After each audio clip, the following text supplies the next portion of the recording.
Dear friends, dear colleagues, ladies and gentlemen, welcome back. And now we are turning into the experience side, because we might talk about from the Simberg's perspective, how good we are, but we would like to check also with the people who've been using that in more in depth or a bit less in depth, but still. And our next speaker, or speakers, because she's going to invite other people, is a very specific person in that respect, that she is not only a beautiful lady, but she is, in my perspective, very example of entrepreneurial person. Audrone Nakrosiene, she is a director of the executive MBA program at ISM, and I saw development of that program from very beginning. And because myself, we started ISM University of Management and Economics in 1999. Before that, it was Business Training Center. I know how much efforts and how much energy and how much heart you need to put into every step of a development. And I saw exactly what she's been doing with that executive MBA program. So she's been bringing that program from nothing into the most prestigious program in the country. I would like to give a floor to Audrone Nakrosiene, Director of the Executive MBA at ISM University of Management and Economics, the best, I would say, management university in the country. So Audrone, floor is yours, and she would tell a little bit about how Adizes has been used in Executive MBA program. So, floor is yours.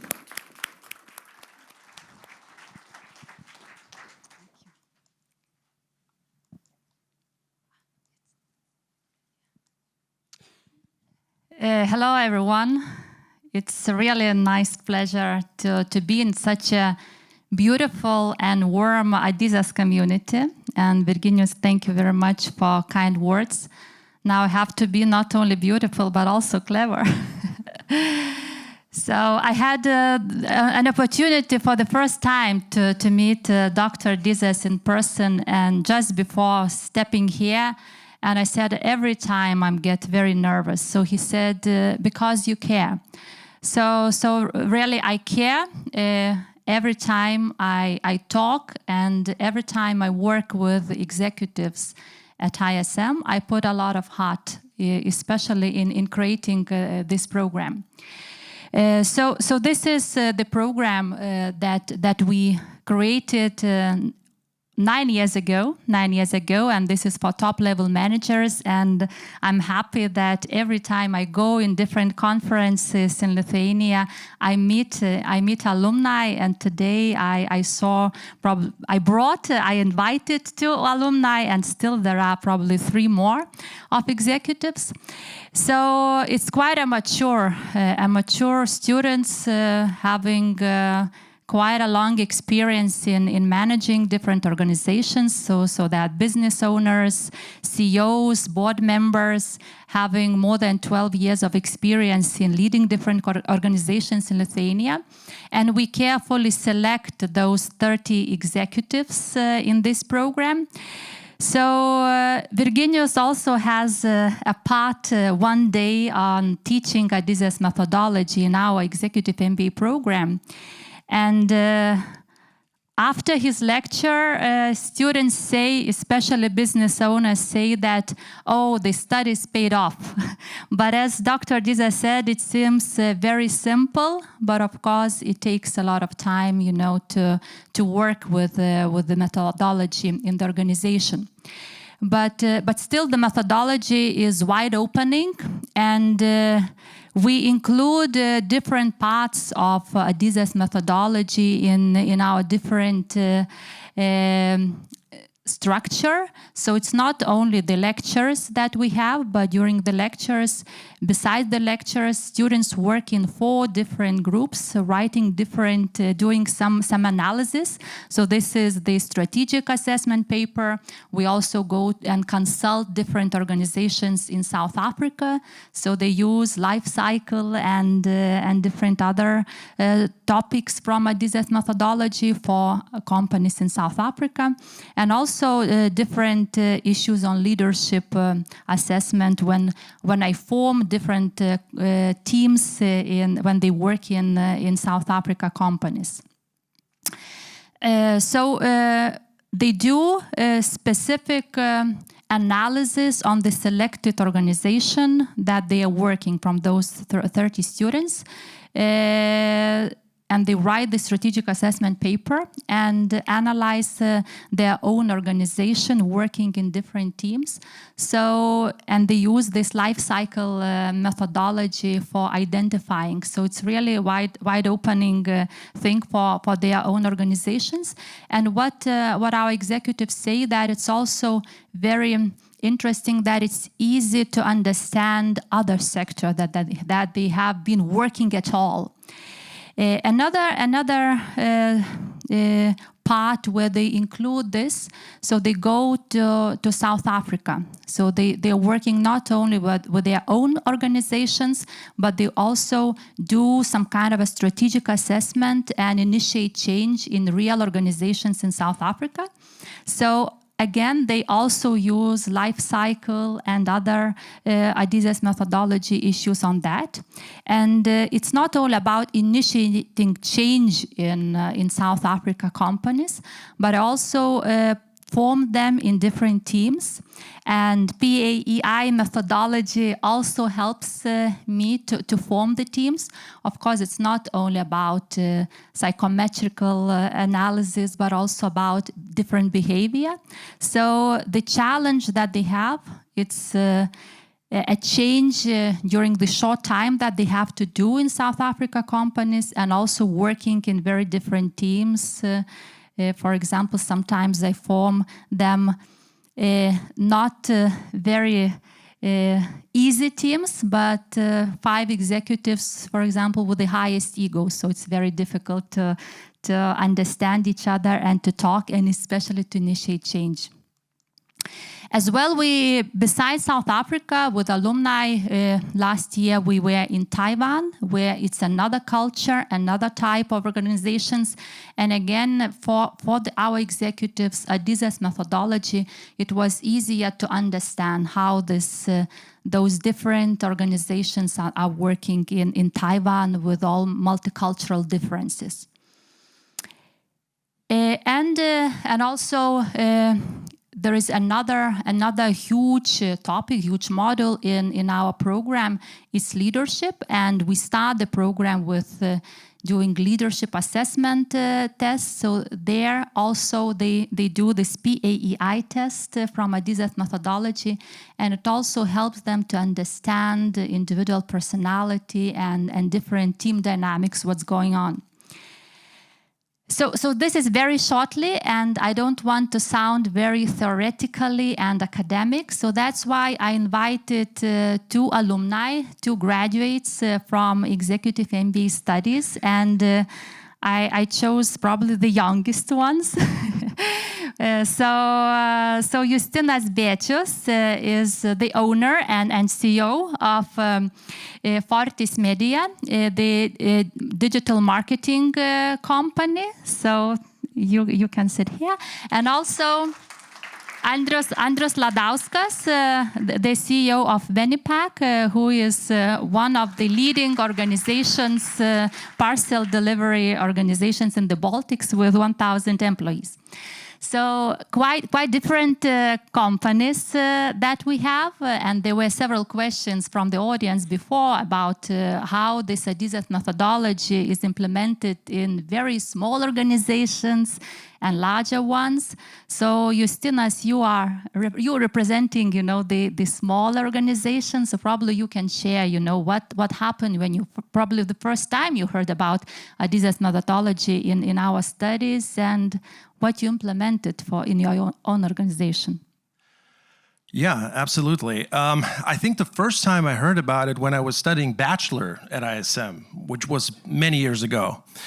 And then I heard it from Virginius when we had those lectures. And basically I had big change around that time in my life, because I left corporate job, which I did for 15 years at the time, and I started my own company.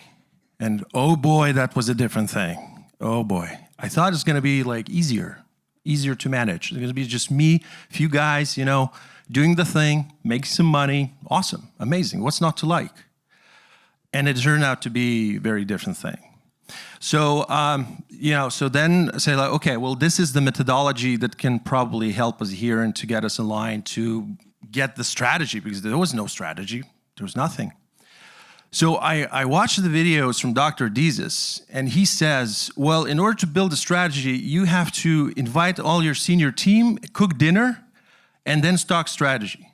I was like, what? Okay, well, let's do it. It sounded convincing. So basically, I rent this Airbnb in Vilnius, which has a kitchen, and then I invite everybody to buy products from the supermarket by myself, because it's just me, basically, in the management level. And then I invite them. I said, we're going to do something here, we're going to talk strategy and all that. People show up, and I tell them that, well, now you're going to cook dinner, all of us. And they were like, Justinas, are you serious? We're dead broke that we don't have money for restaurant? I was like, no, you'll see. It's going to make sense in the end. And in this discussions, like in videos and everywhere, basically people talk about conflict when it comes down to Adizes methodology. Conflict. There was none in our organization. There was just silence and apathy. I was like, okay, well, nobody's talking. Nobody's fighting. I wish they were, to be honest, but they were not. But when they had to cook that dinner, they had to, cut the vegetables, cook the meat and all that, they had to talk. And once we did it, and then we started eating it, and then they all were talking, and then the only thing that we had to do is essentially switch to strategy. And it started, and it was amazing. So this was kind of the first sort of touch point of the methodology. And in general, I think, it's like this methodology is like an iPhone for management and strategy. Basically, you just pull it out, you do what you got to do, and you see effects immediately. So this is our experience. Thank you, just for the beginning, and the story, very, very interesting. Andrew, so quite different company. During the studies, you were just newly appointed for a large organization as a CEO. So can you share the experience, what helped you, to lead the company? Sure, it's a bit different story. What I enjoy talking in Lithuania with the companies, and when they consider my organization as a large one, and I'm listening here for Teltonikos example, and I feel very small, and it depends on what are you comparing yourself with. Nevertheless, so first of all, I heard about Adizes just during the studies. I didn't have the chance to hear it before, so it was a bit of a game changer for myself, and it's one of the things that I actually took from the studies very seriously, apart from leadership theme, but Adizes is always in my head. And how did it help me? So yes, during the studies, I was appointed as a new CEO of the company, and what I took from Virginius' course is those corporate life cycles. It just stuck in my head, and it's like a very good framework to assess the organization and to understand the team, whether the team is there that needs for that stage of the company, and how to deal with the top management team. So what I found is very interesting, and this company was also never introduced with Adizes framework as such and how to work with it. And what I did, I just started looking at the top management team, for such a company. At least for myself, it's the most important asset that I'm looking at, because without that team and their involvement, I won't accomplish anything, and I won't be able to go towards our mission and vision. So I just started evaluating those people, and what I understood where is the company is, and it happened that we are somewhere between go-go and adolescence. Our owner is still in a go-go phase for many, many years, and I'm not sure whether he's still wants to go grow up, he's still searching for any available opportunity in the market and encourages the team to do so. But what I found some executives in my team who are basically coming from the organizations, and their attitude are not even, in prime adolescence. They are more about the bureaucracy and all the other stuff. And I started seeing conflicts in the team. And those conflicts were not the ones productive ones, but they were destructive ones. And through this lens, I started making the changes in the team to find the team who will be able to perform during this journey from go-go to adolescence, and they would grow and our organization would grow at the similar time. Therefore, I'm still currently in this journey, just dealing with a team, but corporate life cycles is just a pure assessment tool to understand how could we move forward and succeed as a company. Thank you for sharing your experience in your own companies. But during their studies, they had possibility to choose working in different organizations that was from other executives.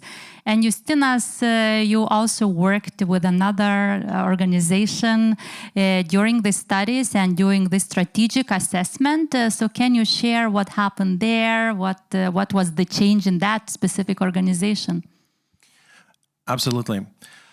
So we were, after kind of all the lectures and everything, there's a lot of happening, different strategic frameworks, and then you get the real organization and you notice that it's even more complex than that. And now you need to marry this reality with this rich theory that ISM provided at the time.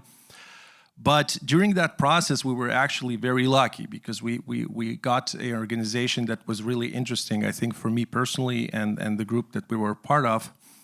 We got one, I would say, very successful R&D, high-tech manufacturing company in Lithuania, not Teltonika, by the way. And it was really interesting to know that organization in the first place. The second reason why it was quite easy, that this organization just, and absolutely accidentally, happened to follow Adizes methodology. And this is actually, was a good chance for me and for my other members of the group to see how it works in practice and what does the organization looks like when they're applying these principles. And I can say I was fascinated, because everything was so simple.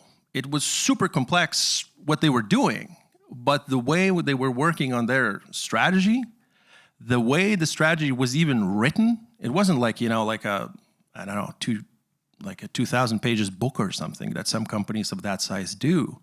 No, it was 20 pages. And it was written in a language for everybody to understand. And we were like, how do you do this? Like when we went to organization, we talked to people there.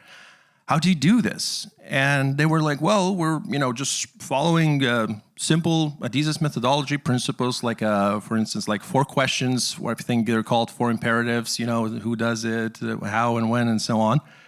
And then we just kind of throw everything we've got through that, and this is the result that we arrive at. And it was, as I said before, absolutely fascinating because everybody understood what this was about.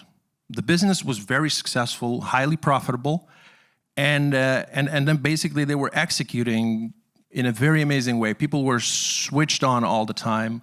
The company did take very good care of their people.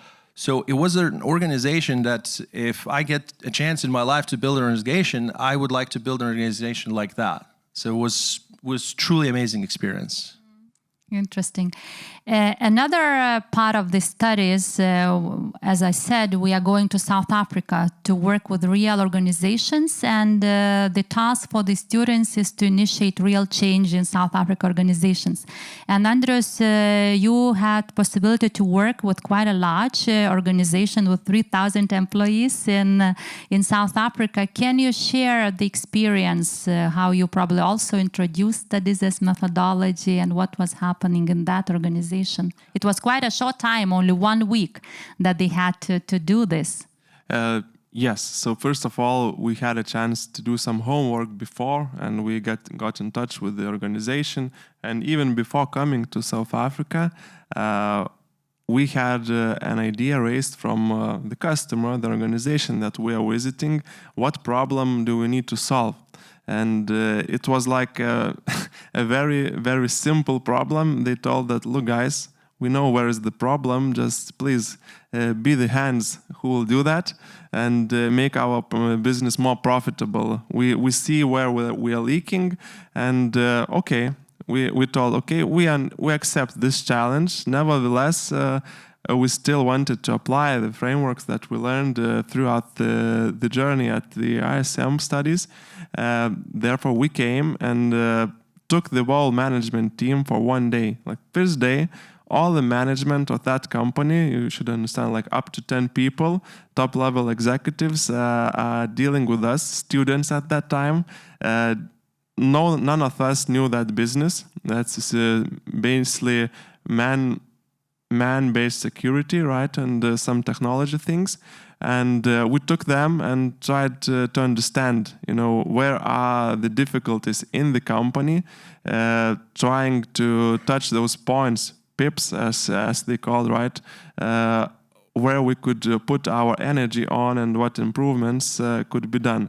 So we do not know the exact methodology, and apologies for that, Dr. Adizes, if we could make that organization not healthier but maybe more sick. But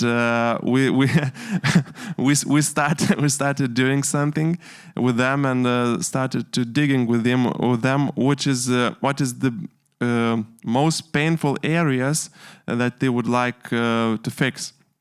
And it's not an easy task. 3,000 employees, it's quite a complex organization, and we need to keep in mind they are not as advanced as, for example, comparing companies in Western Europe. They are still doing very, very much work manually. There's still lots of area for error just due to the human things. And we started dealing with them that let's start, from the team. So how do you evaluate the team itself?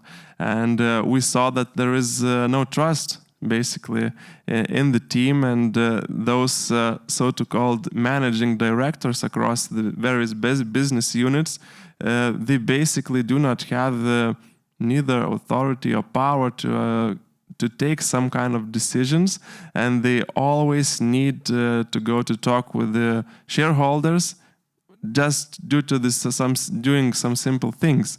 And just funny story that they told us, and it's like an example of what we found. Their CEO, as well as an owner of the company, sometime got sick and he went to the hospital. So the guys were taking to him like piles of invoices and all the other paperwork to his room in the hospital for him to sign, and that accounting could be able to release the payments. So just to understand what situation did we find there. So probably next year we will go with another team to continue solving problems for them. Justinas, you have been working with a hotel management organization several years ago. So can you share what was your experience in South Africa? Yeah, it's a lot. Actually, what Andrius mentioned is quite typical, I would say, for probably South African society and the way it functions, and that obviously comes into the business society as well. So when we went to the hotel, obviously it was immediately clear that there's kind of a very founder-led organization. And then that also reminds Dr. Adizes' video on Founder's Trap and get out of it. So basically, it was like, you guys just need to watch this video, and we're going to go, have a beer instead. That's it. But it was very, very kind of, I would say, an understanding that we know everything that's happening. So you guys are coming, okay, thank you very much. But we know all the problems. We know all the problems. And now we're just going to basically, test you if we're going to see the same problems as we see. through your diagnostics. Even we could see that even during questions, like basically you ask a question, and it's like, oh, this question is not relevant to the issues that we have in the organization. You shouldn't be asking it. It's not important. And this thing was kind of very sort of like a different experience than with the strategy assessment that we had, and you could immediately feel it, the mood in the room, the vibe, the way that management team is sitting. Basically, you ask a question, and then the whole team, is just kind of just in one synchronous move, they just turn to the founder, and to the boss, everybody, and they're just waiting. If he had to say something, then if he didn't, or he would redirect to somebody else, then they could talk. So obviously there was, as Andrew said, very little trust sort of, in the room. There was not a lot of teamwork. It was, sort of like a very strong, I don't want to use the word dictatorial or something, but it was very kind of founder-led organization. And the interesting point was when we asked, like, how are you doing the contingency planning for the top management? And everybody was like, what do you mean? Well, like when the founder, might sell the business. It's like, we're not. Why not? Well, we don't know. We never thought about it. So it was kind of, from there, and everything starts and finishes there. So that was probably the most interesting kind of part. And then you can see in other South African companies similar things also, as Andrew shared. Thank you very much for sharing your experience. And we still have 5 minutes probably for the questions from the audience, if you have. Go ahead. Or I have another idea. Maybe, two of you, or maybe three of you, you could ask questions for Dr. Adizes, because, that's a golden opportunity. I actually had one more question that I didn't have time to ask before you, Virginijus, proclaimed the coffee break. Basically, if we look at an organization today, as opposed to the organization when the top leaf videos were recorded by Dr. Adizes, there's been, many years. What we see now is we see remote work, for instance, or hybrid work. We see, for instance, that there's a lot of freelancers working for the company. They're not really employees. They're sort of employees, but not really. Then we see the multiculturalism in all the companies, meaning that even if we're trying to build, trust and everything, it happens in a different way when there are representatives of different cultures. So my question is, when there are so many different levels of engagement, involvement, even different levels of copy, how does the methodology can help in the modern or sort of the organization with these realities? When I was a student at Columbia University Management, they talked about what are the roles of a manager. At that time, it was not leader, it was manager. And one of the things that we were told to do is to motivate people. Then I realized that the last thing you want to do. You want to hire people that are motivated, just don't disturb them. You want to hire people that are passionate about what they're doing. You are even interfering with them. Get out of the way. Our role is to cause them not to lose their passion, rather than give them a passion. If I have to motivate people, too much trouble. Just imagine motivating people. I mean, what the hell? You hire people that are dying to do the job, that love what they're doing. So now you're talking about people that are part-time, full-time, working from home, which is your profession. If they're passionate, I don't care where they are, they can be on the moon. If they're not passionate, then I have to watch what they're doing. It's too much hard work. You don't have the time for that. Thank you. Okay. Andros, do you have a question? I won't at the moment. So probably I can use this opportunity as a researcher analyzing the dictatorship and what's happening now in the world, and also analyzing different profiles of executives in Lithuania who are very ambitious, having very high protecting and distance and a little bit of critical, that negatively relates to trust. So maybe you can comment what is the medicine for I really this? thank you for asking this question, because I was looking for an opportunity to talk about it. What is the essence of Adizes methodology?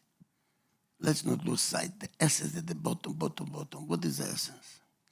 It's mutual trust and respect. But what is mutual trust and respect?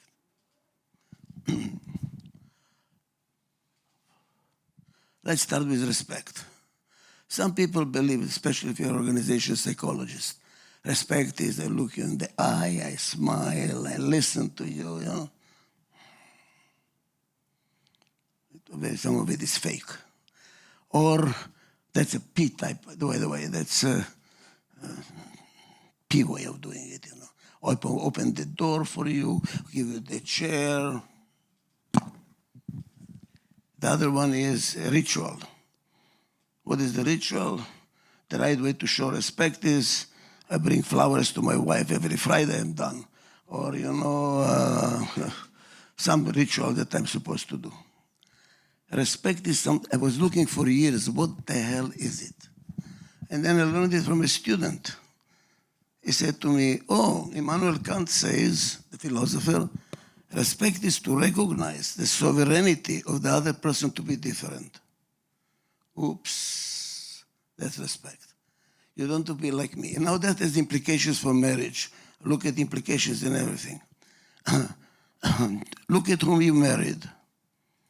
You fell in love with somebody who is strong in what you're weak. So if you're a big E, you probably married an A. Most probably. Because you're looking at a complementary team. Intuitively, don't even think about it. And then what happens? You married somebody who is different, and after the marriage you get upset. Why the fuck are you different? You see what happens? The whole idea is to recognize, I appreciate your difference. Now the question is, why do I appreciate your difference? Because I learn from it. This is the Zen expression. If two people agree on everything, one of them is unnecessary. What do I need you for? I need you because I learn from you, but you only learn from people who think differently. Now, you don't learn from everybody. Now, that's another thing. Avoid people that just waste your time.